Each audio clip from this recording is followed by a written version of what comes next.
August 14ই August যে শপথ রয়েছে সেই শপথটা আমরা সবাই পাঠ করব। পশ্চিমবঙ্গ সরকারের কন্যাশ্রী প্রকল্পের একজন অংশীদার হতে পেরে আমি অত্যন্ত গর্বিত।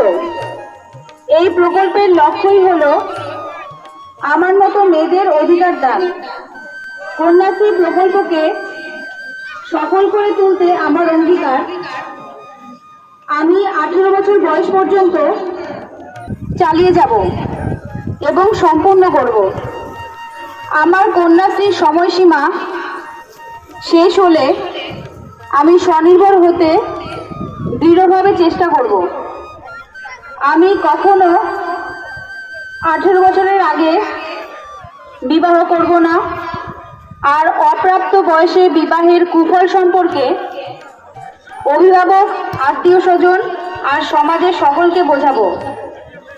আমি শিক্ষা আর স্বনির্ভর হয়ে ওঠার জন্য কন্যাশ্রী কর্মসূচির প্রয়োজনীয়তা সম্পর্কে সকলকে জানাবো, উৎসাহিত করব আর সক্রিয়ভাবে সকলকে এই প্রকল্পে যুক্ত হবার জন্য উদ্বুদ্ধ করব। ধন্যবাদ। মাননীয় হারুন আল রশিদ।